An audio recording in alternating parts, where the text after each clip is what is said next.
Growing up, I always felt at home. I vividly remember making important phone calls, filling out forms for my mom, or interpreting in public. I was 7 years old. So for me, home was a place where one language was always at war with another. My mom would yell, "Preguntame en español," when I had the audacity to speak to her in an English that I had learned from my older sister or Nickelodeon. I remember being out on a summer day with my sister and walking down Langley Park's chalk down sidewalks, graffiti walls with words like, "El pueblo unido jamás será vencido." Anywhere I went, my parents' country's language, food, and music met me with a welcoming embrace that felt like those $20 thick blankets with a random tiger on it from the market that my grandma would send from El Salvador.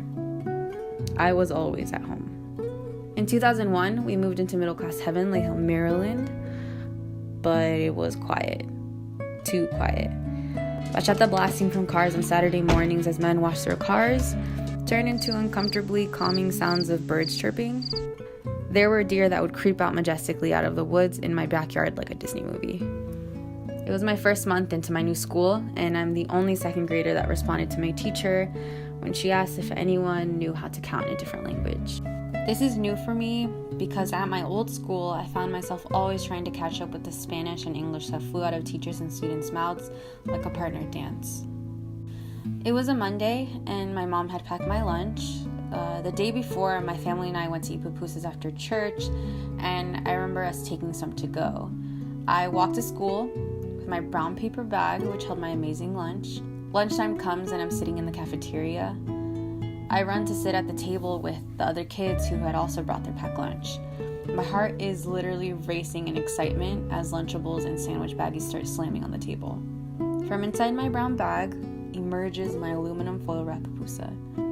I look over and the girl next to me hasn't touched her turkey with lettuce on wheat bread sandwich.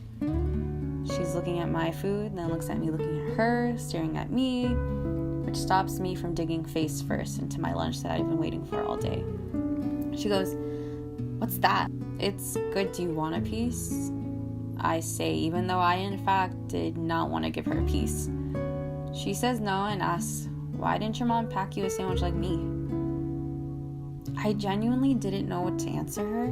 All the other days I had just gotten lunch from school, but that day was special for me. I was going to bring a piece of home to school.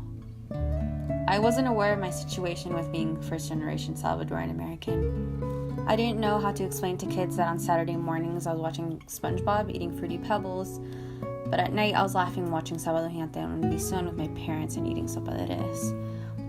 The complex duality of my life was suddenly put to examination right on that washed-out white cafeteria table with century-old gum underneath. I'm sure that girl was just as shocked, culturally, as I was that day. The walls of the definition of home were knocked down abruptly for the both of us. That's really been my experience my whole life. Juggling the reality of being first generation is like living in limbo. You're not American enough to be American, even though I listened to Britney Spears religiously and quoted every SpongeBob episode as if I'd written the show.